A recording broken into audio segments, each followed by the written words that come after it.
Alright, hello and welcome to Echoes of Color with Jefferey Morrison. How's it going? Alright, just going to sneak in a WIP and chat here.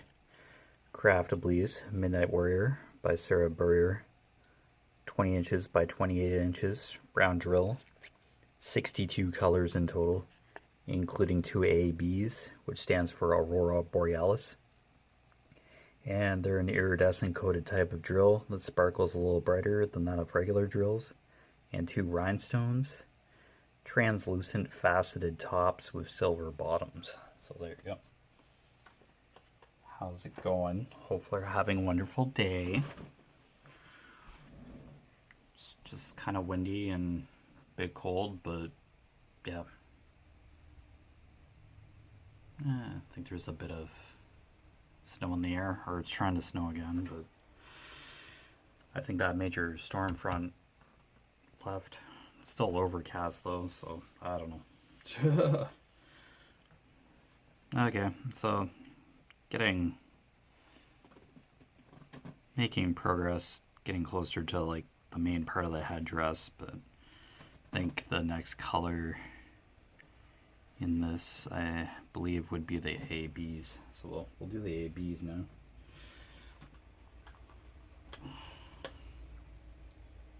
Yep, AB08.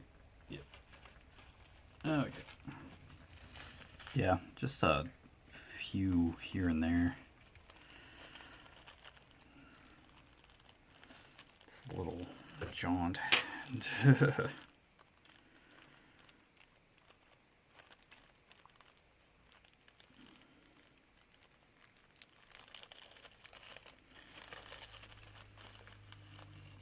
Yeah, I think yesterday when I was explaining the accident, I said headlights. I meant tail lights. Oops. Yeah, because the postal delivery van got hit from the back. So, tail lights. Oops.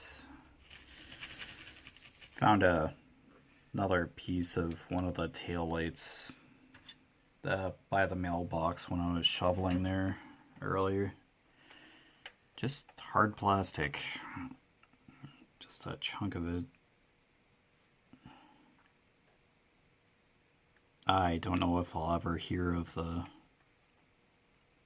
condition of the postal delivery driver. And the vehicle's certainly not going to be usable since it got damaged in the back there. So, yikes. Yeah, I'm just chasing an AB here.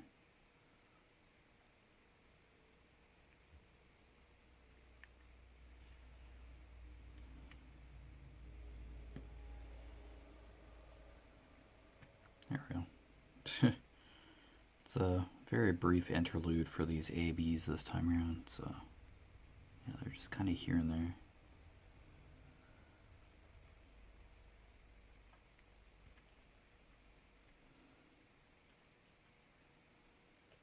But hopefully your crafting and other hobbies are going well. If you're just hanging out, just as appreciated.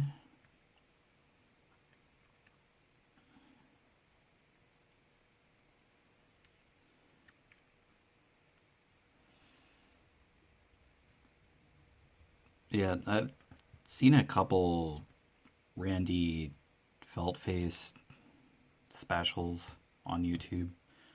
So now I'm starting to get other comedian videos showing up on my YouTube main page, like the algorithm or whatever.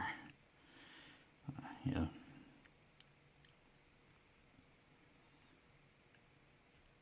I don't know, I just kept seeing YouTube shorts of Randy Feltface, so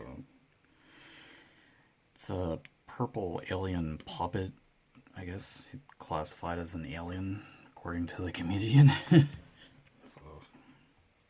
like, okay, I just seen him as a puppet, but okay, an alien, so yeah.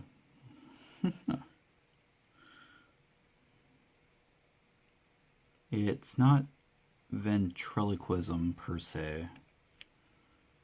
It's just the puppet like on the stage, but of course the actual comedian is operating the puppet, but it's not ventriloquism, so the comedian's not throwing his voice to the puppet. It's just kind of mimicking the puppet's speech kind of thing, so yeah.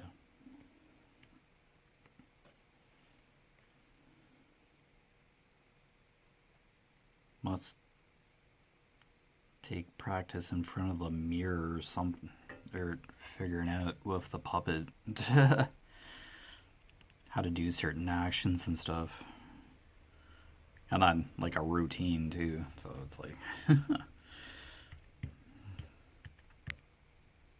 I don't know, it's cool to watch if you don't think of it as a puppet. You know it's a puppet, but if you're not like focused on what it takes for that puppet to move, then yeah, you're less distracted by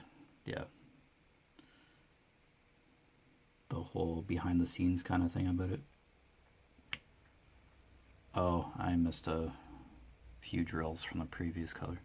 Okay, finish this AB anyway. Yeah, not much in this section.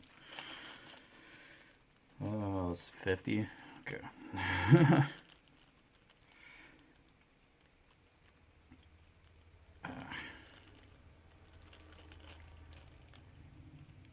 And of course, once I seen a couple Randy Feltface comedy specials, and some of them you have to pay for, or you can buy or rent on YouTube, but like, yeah, I'm just happy with clips. A couple of routines I had like seen a couple times via the shorts, but yeah, I watched one special where I seen the whole routine. So alright, let's go back to 50 very briefly. 49, 50.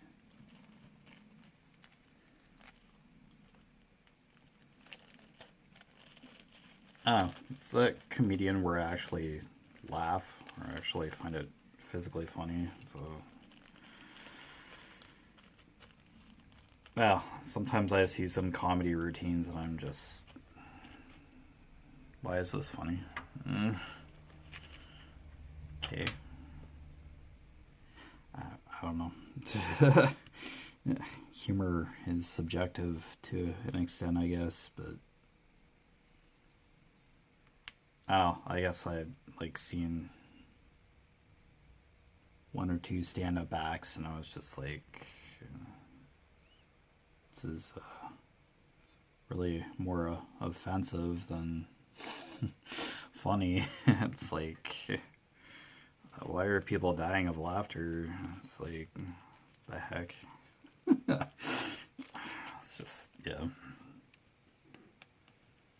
I don't know, if it gets like too political or poking fun at like serious issues to an extent, I'm not really for it. It's kind of like making fun of awkward situations, which you just can run into easily. Like a kind of conversation with a cashier at a corner store. Yeah, because there was one Randy Feltface story where he ended up renting an RV or something from a friend of his or whatever. I think it's a made-up story. I don't know how much of it is true. And of course, he's from Australia, so coming to the US or whatever for while on tour or on vacation or something, the way gas is measured or dispensed is a little different, I guess, from that in Australia. But yeah, he proceeds to have issues with the cashier at this particular gas station, and then some big gruff truck drivers were haggling him about taking too long at the gas pump, and yeah. just those kind of situations I like, because, yeah, it could probably happen to anybody, but I don't know, if it gets too political or personal for directed to like a single person or something, yeah, it's just yikes. I don't know. Everybody has a different taste for humor, or people probably don't like comedians, so that all depends. Sometimes I just think they're trying too hard. Some routines I just watch for like a minute or two, and it's like, okay, you're trying too hard. It's like they're being way too overly enthusiastic, or something that their body language or something that just makes me go, no. No, thank you. Okay, another video. I'll watch for like 1 or 2 minutes. Now, if it's like an unboxing or something of a diamond painting canvas and a kit that I've like seen like 10 times before, I still watch it. I don't know, everybody has I think I look for the different interpretation or how somebody feels or reacts while unboxing something like a canvas like this. Yeah, I guess I just look for the reaction. Oh, that's what. Oh, excuse me. It makes it interesting.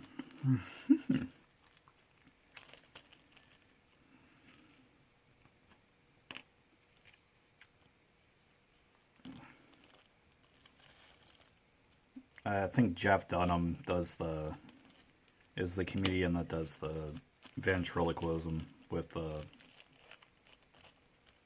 puppets.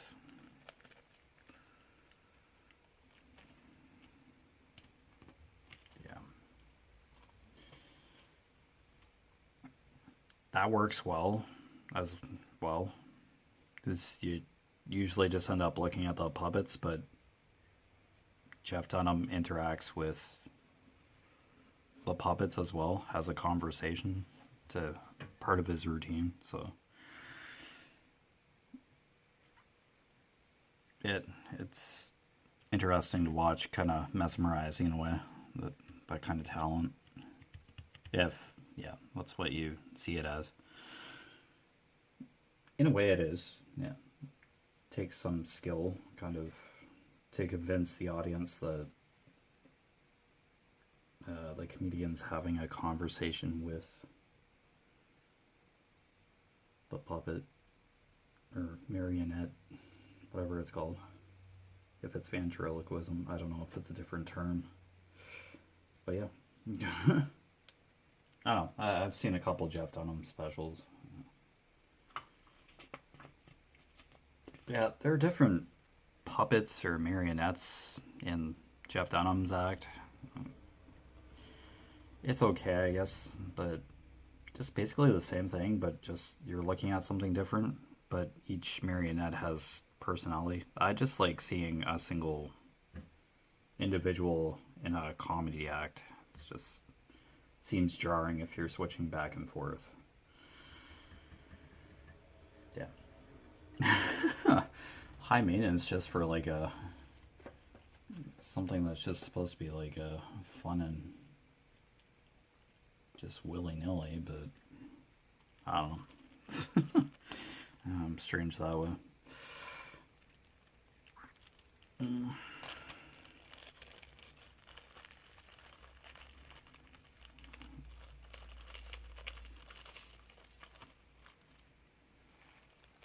Yeah, there are a couple annoying comedy routines or a couple annoying marionettes in the Jeff Dunham. That purple puppet kind of, yeah, gets on my nerves. Still watched it, but yeah, just, yeah. I don't know, it's entertainment, as always. My opinion's like 1 in 3 billion or whatever. So, yeah, just how I see things. But yeah, of course, it's not going to be what other people see. It's truck day. Ugh, air brake day, dude. This is the only symbol with that dot on this hanger. Yeah, minus the 310, but that's a white dot, so that's different. Okay, I think I have the right one. Yeah, it's just a few of this salmon pink, I guess. It's just going to be wild colors for a bit here.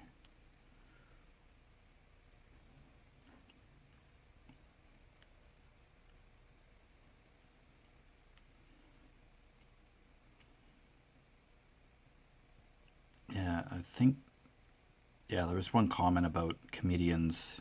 Craig Ferguson, I think he was in the Drew Carey show. Played the boss, like the manager or whatever, of whatever office building that was in the Drew Carey show. But I think that's where I have seen Craig Ferguson. Yeah, Jeff Dunham. I haven't seen any comedians live per se, so I have seen recorded comedy routines that were live at the time, but I've never actually been to a comedian's performance.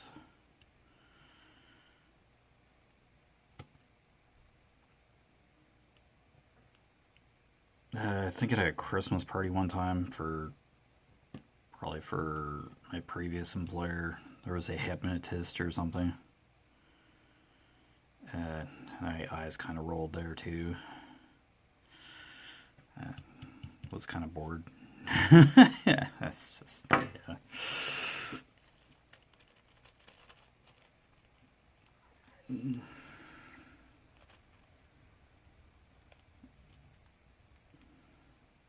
I guess I'm more the sarcastic, real life situation kind of humor. Just when it gets all political and centered on a certain person or something, it's just like, no thanks. Oh well. Kind of like watching a sitcom and you're just sitting there not laughing while watching it, and like canned audience laughter that just makes me groan too. Wow, that wasn't funny, that was just stupid.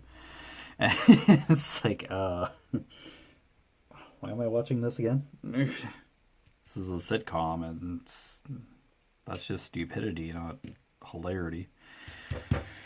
Yeah, humor's a very tactile thing. I don't know. Hey, some days I'm just not into it. Want to laugh somehow, but yeah, just depending on what it is, it's like, not really funny. That kind of looked painful. I don't know why that's hilarious, but okay. Whatever.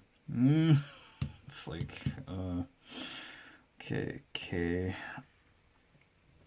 Okay, we're getting more to the headdress colors now, so that's good.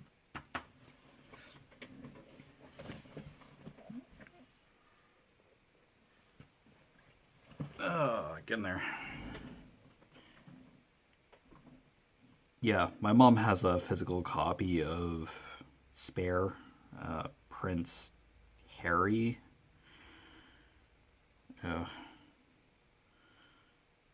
Yeah, that memoir or whatever, written by a ghostwriter, but I think it's Prince Harry, if I have the right memoir author. Anyway, that book that's made the news or whatever. Yeah, Mom has an audiobook version from Audible. My brother gave her that. And yeah, the actual book My mom's just like listening to the audiobook now. I think she already read the book. But,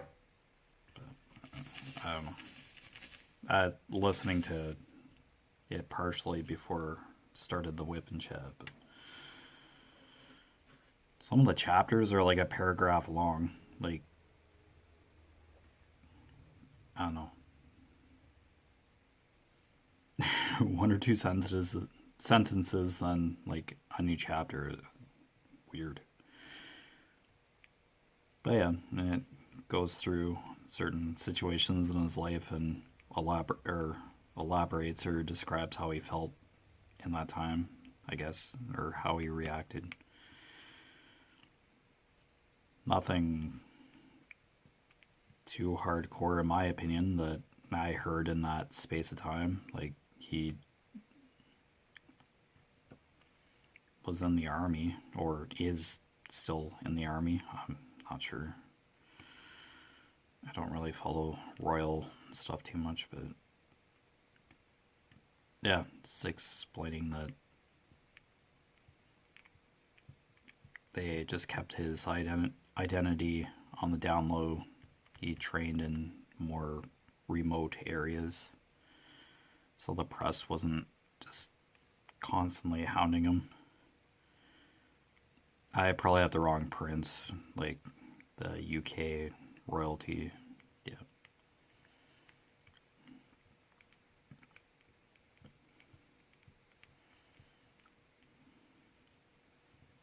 Yeah, there was the kind of inquiry about his mother's death and how he drove through the tunnel a couple times where his mother died, and he just felt differently than he expected. He got a sense of closure, I guess, like driving through that tunnel twice, or being driven through that tunnel a couple times. But yeah, just that kind of stuff. Not sure if it's really bombshell kind of stuff, but I don't know. It's from his view, so I don't know.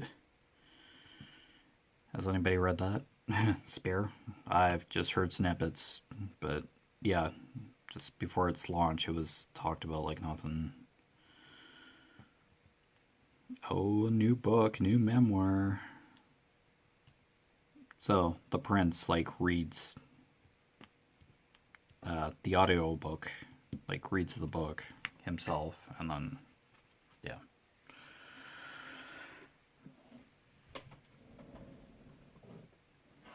I'm sure. Oh, excuse me. Some parts are meaningful and riveting, but I don't know. There are like a couple sentences and a chapter or so, and there's like two parts or something. It was just okay.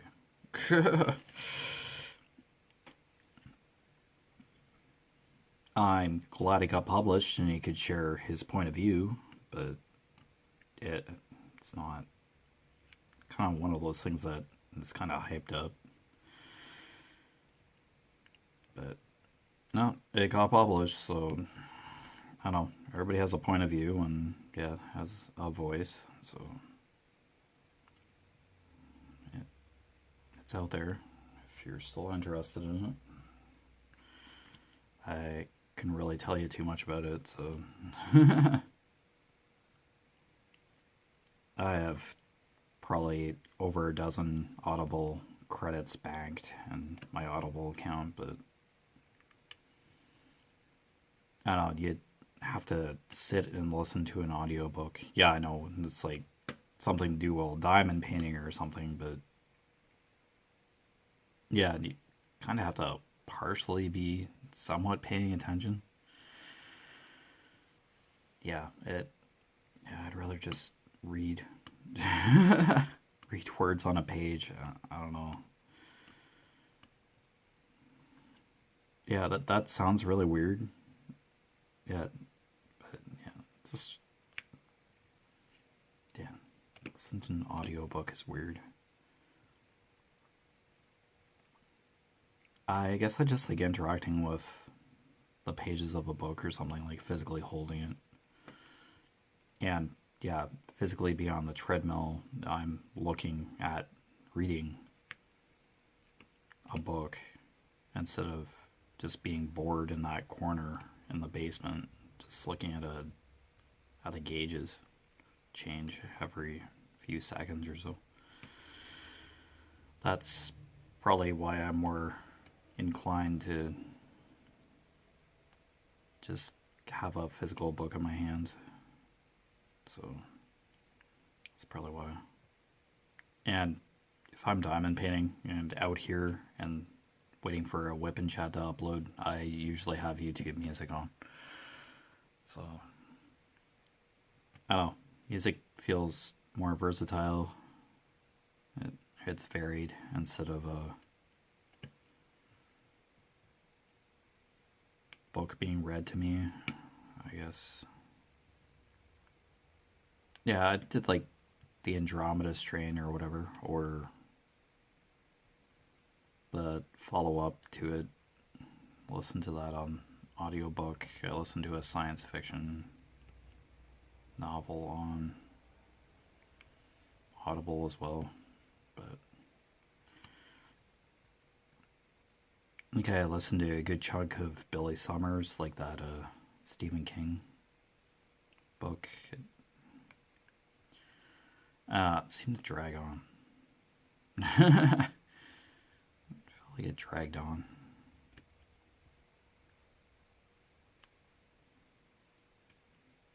Oh, yeah, again, just my opinion, so.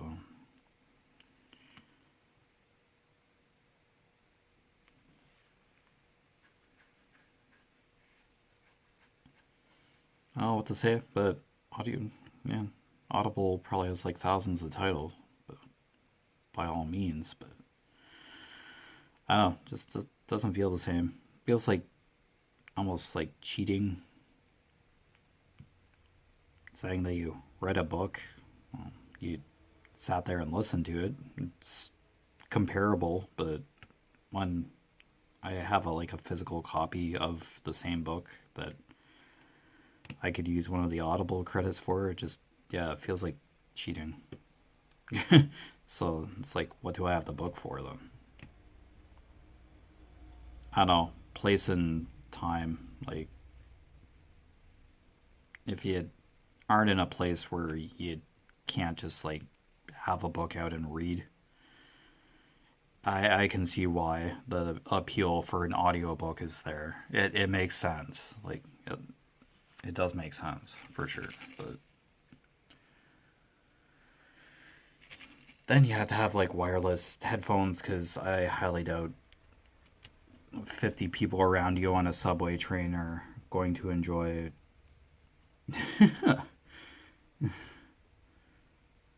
what you're listening to for reading material. I got funny looks in the lunchroom when a friend of mine, or a co-worker, gave me some Magna books, like Death Note, Japanese comic. I think I talked about this before. Yeah, once some of my co-workers kind of seen the books, they were like, ew, reading. No, thank you. Who are those for? Who's reading these? I will be. Yeah, just the reading. I don't think very many people read for like a hobby per se, but I've read the first chapter of Death Note, the first volume, and yeah, I survived. But anyway, you've been watching Echoes of Color with Jeffery Morrison. Down below in the description, I put my Facebook profile name, my Echoes of Color Facebook business page. It's really just a website within Facebook. And my Instagram. I always forget about Instagram. It's weird. All three I just kind of post simultaneously. Well, almost simultaneously. Just if I were to finish this section of current WIP that I'm working on, work in progress, just post pictures there, usually like before all the drills are put on and it's kitted up and ready to go. I take a picture, explain what it is, and then this is going to be the next WIP and chat kind of piece. Yeah.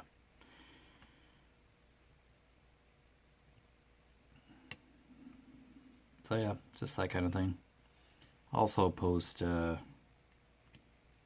list the Conqueror and Pacer main websites just for information purposes only. I'm not sponsored, affiliated with Conqueror or Pacer. I'm just doing Lord of the Rings challenge and Silk Road trading route in Asia for Pacer. That is, Conqueror is the Lord of the Rings. There's a Return of the King bundle now, which I'm not going to touch. I had the Great Wall of China after saving Middle Earth, destroying the One Ring. I think I'll just keep wearing it as a necklace though. I think I'll like probably post a picture or a video of me putting the ring into the Mordor medal to kind of signify that I finished, but I kind of like wearing the ring on a necklace. Kind of inspiring, like to finish the challenge, but across Middle Earth. Yeah, I haven't really seen the Return of the King journey, but the first leg is like 700 and something kilometers. Rohan or something? Yeah. Drums of War or something. Something to do with Striders or that character's name that I can't think of right now. His journey.